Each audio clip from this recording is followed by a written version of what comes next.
Breaking చూస్తున్నాం. Akkineni Nagarjuna big boss షోపై వివాదంలోకి సిపిఐ జాతీయ ప్రధాన కార్యదర్శి నారాయణ సంచలన ఆరోపణలు చేశారు. పరువు లేని వ్యక్తి పరువు నష్టం దావా వేయటం హాస్యాస్పదమంటూ ఎద్దేవా చేశారు. పరువు లేని వ్యక్తి పరువు నష్టం దావా వేస్తారా? బిగ్ బాస్ ద్వారా పరువు పోగొట్టుకుంటున్న నాగార్జున కొండా సురేఖపై కోర్టులో దావా వేశారని విమర్శించారు. ఏదైనా ఉంటే కోర్టును సమంత ఆశ్రయించిన అర్థం ఉంటుంది, కానీ బిగ్ బాస్ షో ద్వారా అన్పాపులర్ అయిన నాగార్జున దావా వేయడం అంటే దానికి అర్థమే లేదని మండిపడ్డారు నారాయణ. మంత్రి కొండా సురేఖ తాను చేసిన వ్యాఖ్యలపై క్షమాపణలు చెప్పినా కూడా ఇంకా దాని గురించి కోర్టుకు పోవాల్సిన పని లేదని నారాయణ తన అభిప్రాయాన్ని వ్యక్తం చేశారు.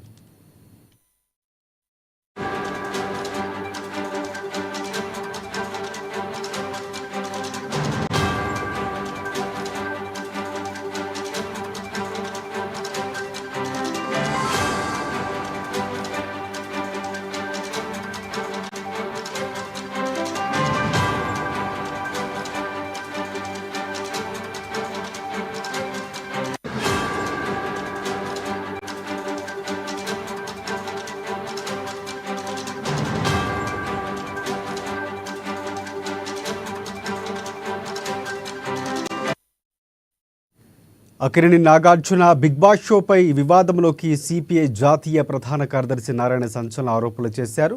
పరువు లేని వ్యక్తి పరువు నష్టం దావా వేయటం హాస్యాస్పదమంటూ ఎద్దేవా చేశారు. పరువు లేని వ్యక్తి పరువు నష్టం దావా వేస్తారా?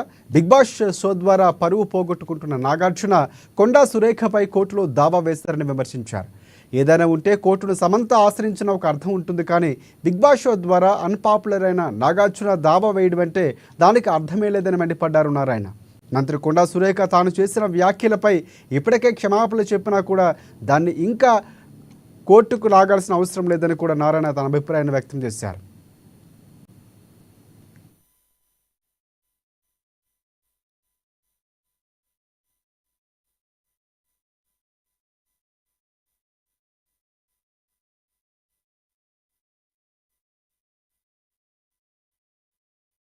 పరువు లేని వాడు పరమేశ్వరం దావా చేస్తాడా?